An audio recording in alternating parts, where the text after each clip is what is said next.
Okay, I think this video is running. All right, so we're just going to get started. I don't know for how long I'm going to talk. I have some goals that I want to get covered for you guys.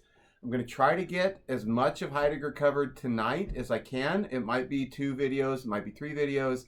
I'm going to shut it off when I think you've heard enough and then start up again so that you don't have to sit for, like an hour and a half and listen. But I've got a lot I want to get covered. I'm going to try to get all of Being in Time summarized for you tonight, so that we can start on Spinoza's ethics. I am not going to be able to, just because of the nature of time, I will not be able to go in detail. It's a sad sacrifice we're going to have to make, but we're going to get through the high points of Heidegger, of what remains. And sometimes, though, the real joy of reading Being in Time is in the details. It's in that slogging through and understanding the little things that he has to say and how carefully he says them. I am just going to give you a much broader overview of the stuff that I wanted us to finally get to, and we're just going to have to move forward because otherwise we won't have enough time for Spinoza.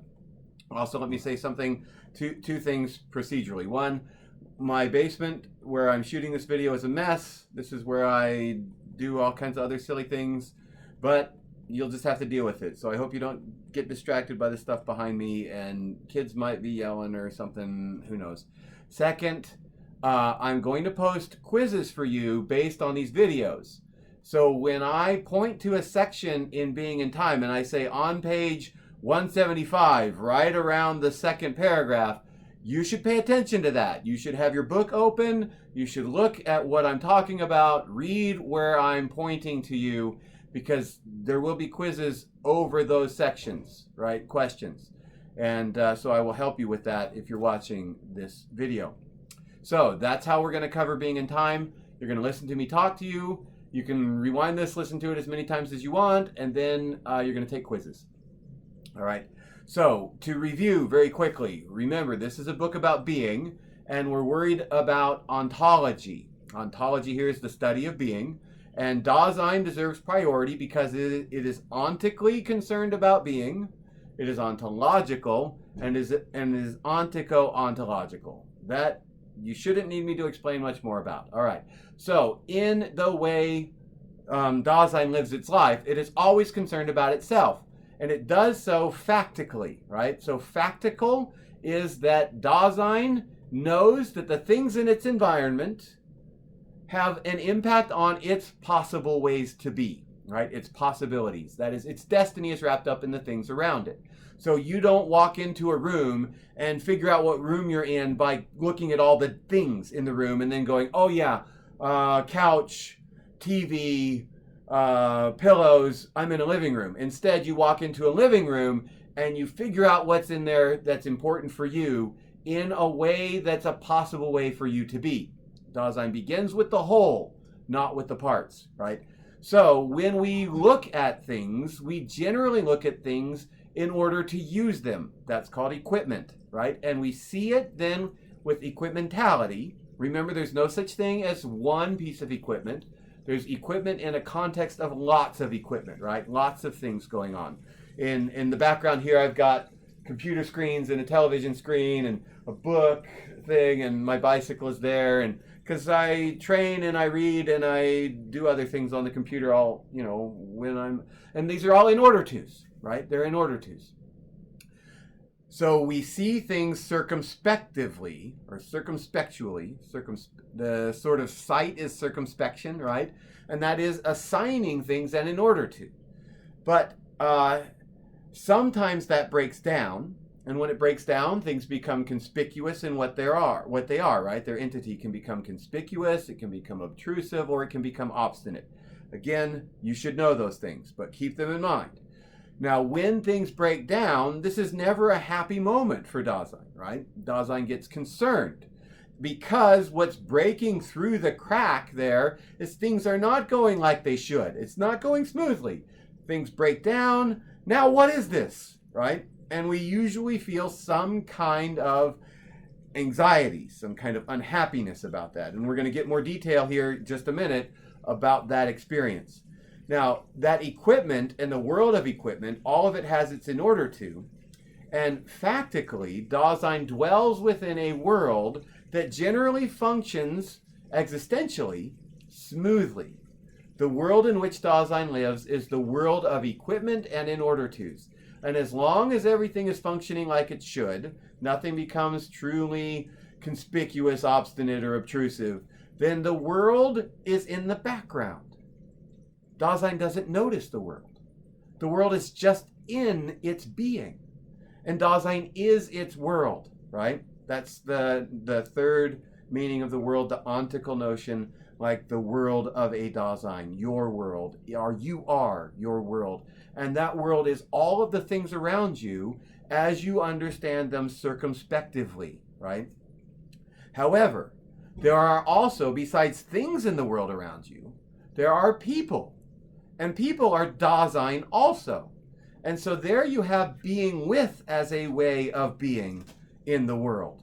So when you're being in the world with others, you don't see them simply as equipment in order to. They're also people you live alongside with. Heidegger calls this being alongside. And when you have to be alongside with others, you have to exercise slightly different kinds of relationships. You can't just use them. You also have to be with them. Now, being alongside carries the kind of sight called solicitude. Now, solicitude is just a certain kind of care, and all Dasein is care and its world. Little bunches of care walking around and you're carrying your world with you, and sometimes you care for objects, and you see them circumspectively, and you use them in order to accomplish your tasks. And those in order tos always have being with other Dasein at their center, right? That's their heart. Being alongside others.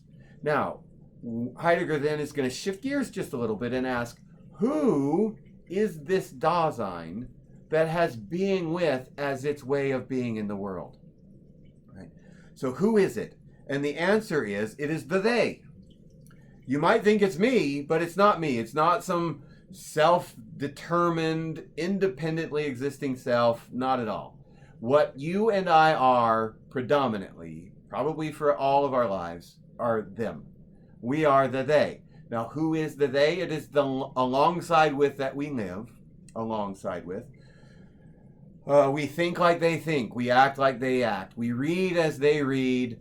Dasein is, for the most part, given over to them and lives their life, right? I gave you an example in class, when we were meeting in class, of a boy who has got a science project due. His mom does it for him, sends him to school with it, and he says, this is my project. It's the same as, that's what life is, right? So you want to be a doctor someday. You go talk to school counselors who tell you have to take these classes, you have to take this test, you have to apply to these schools. And all of these things are laid out for you so that you can be what they say you should want to be, so you can have the sort of life that they say you can have if you do those kinds of things.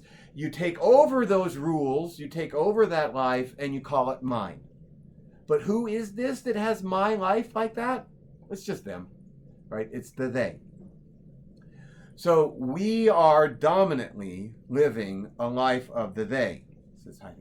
That's who Dasein is. Now, how does Dasein live this life of the they? Well, the answer is, or why, we might ask first. Why? Because it's easy.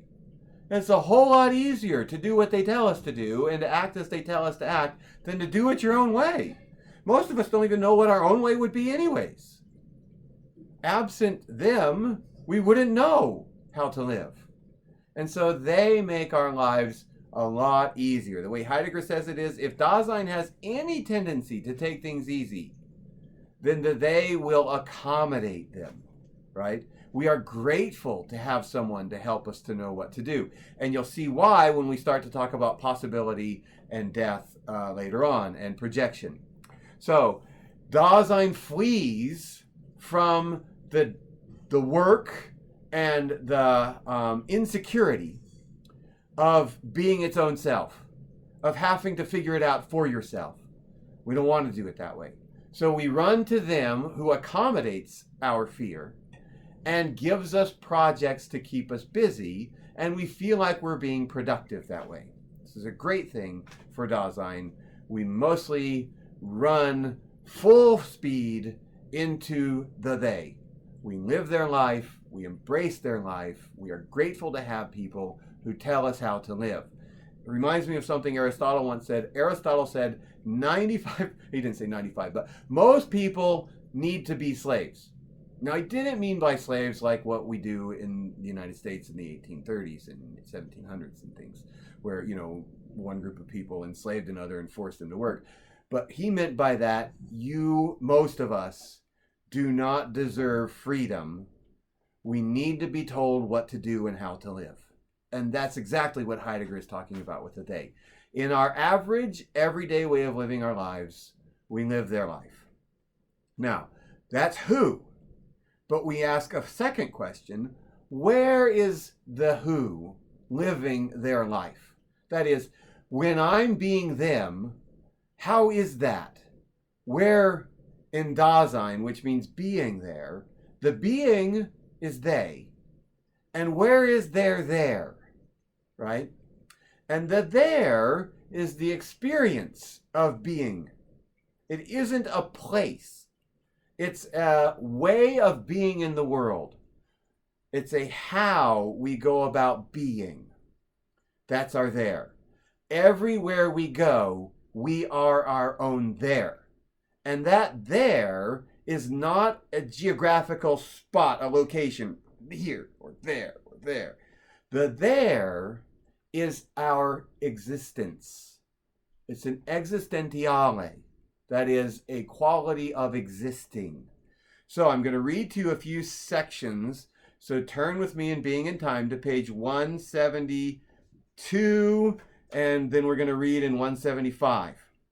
Now in 172, right around section 134 at A, Heidegger says, what we're going to talk about ontologically is the term, quote unquote, state of mind. Now the word for this in German, and this is important, the word is Befindlichkeit. Befindlichkeit doesn't mean state of mind. They're trying to get close to it. Befindlichkeit is like how you would answer if someone said, hey, how are you doing? And you were like, I'm doing fine. When you say, oh, I'm doing fine, or it's okay. What you're describing there is your Befindlichkeit. It means your so findingness. It's how I am being my me, right? It's my mood in some ways is what we'll talk about. But not specifically like good mood, bad mood. It's just how you find yourself being there, right? So you're in your being and you're living your life.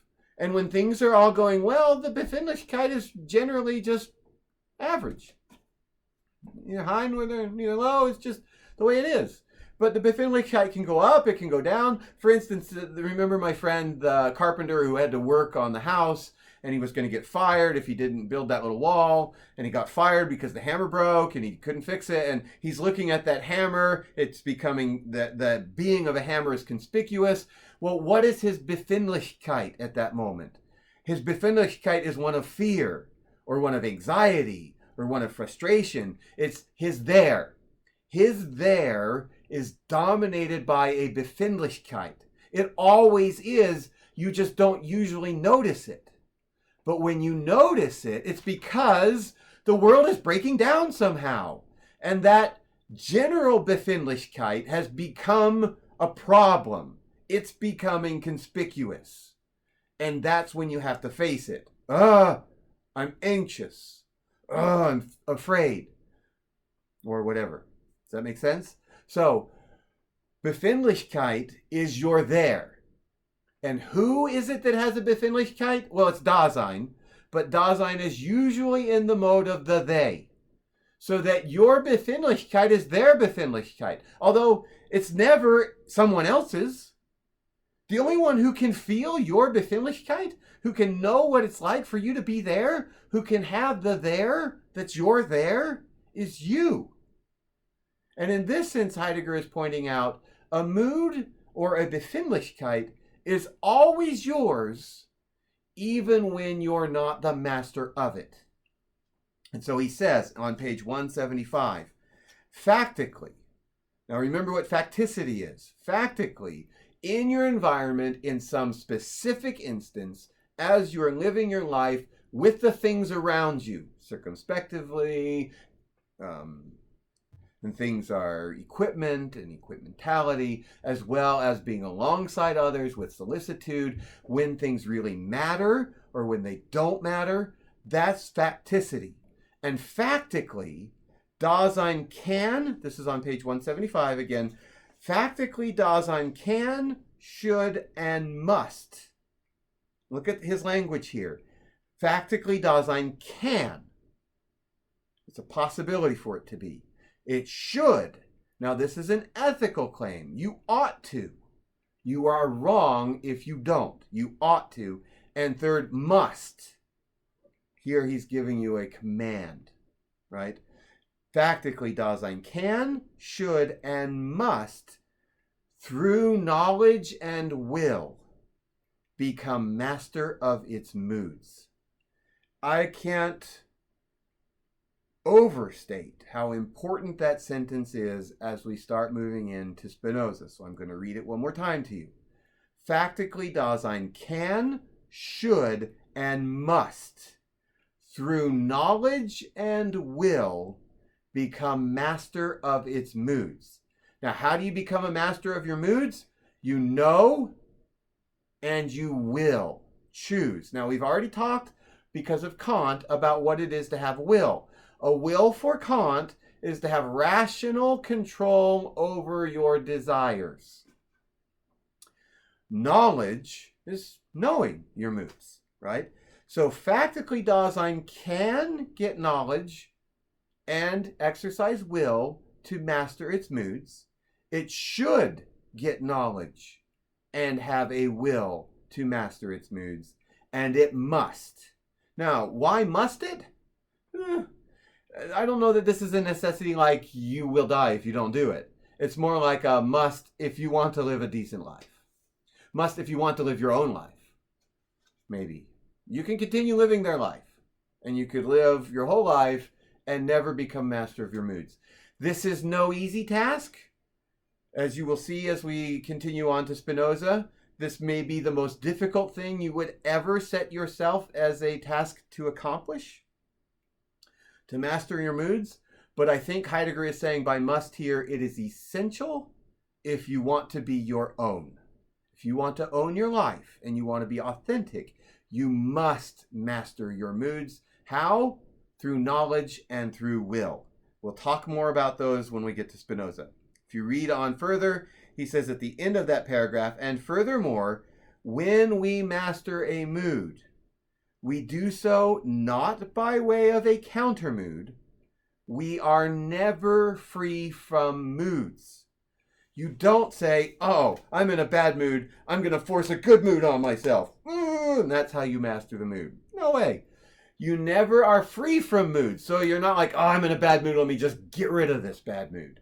It's not going to happen. In fact, there's really no such thing as, quote unquote, just bad mood. That just means you're totally ignorant of the mood that you're in. Or a better word for it, a Befindlichkeit, right?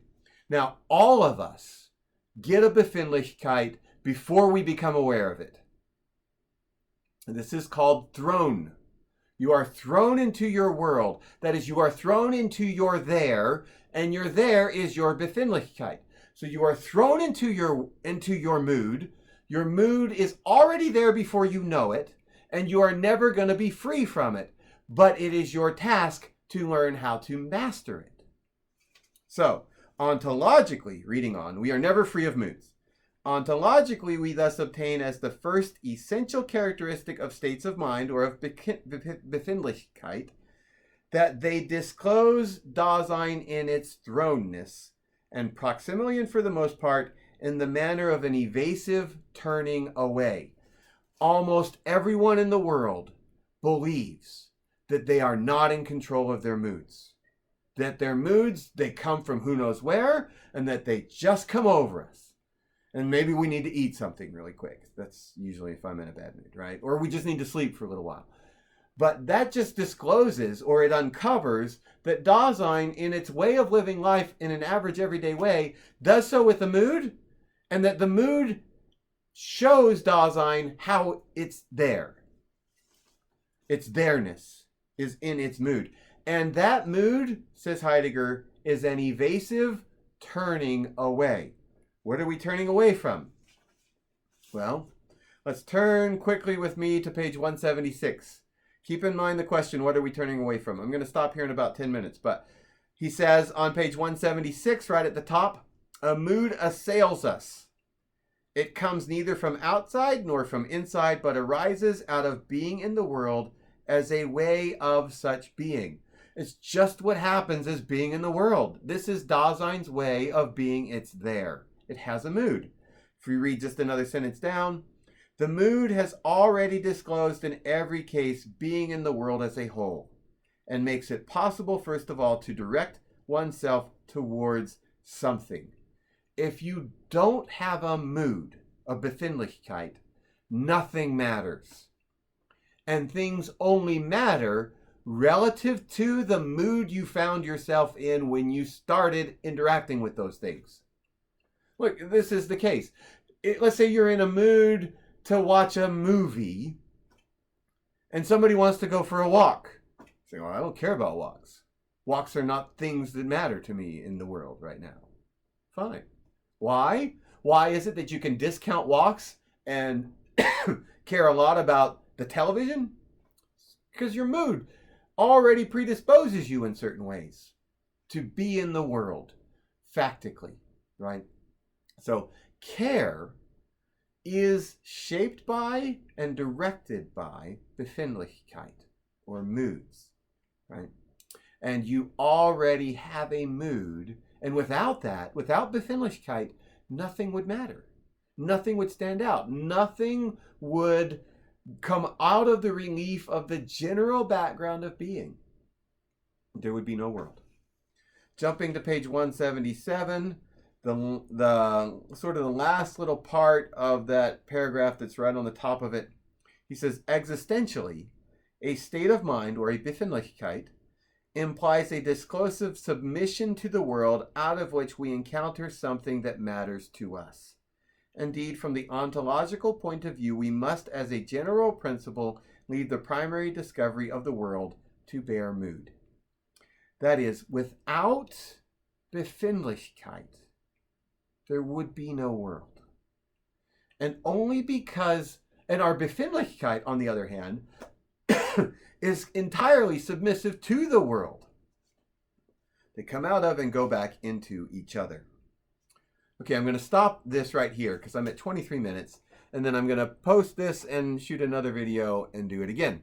So, talk to you in a minute.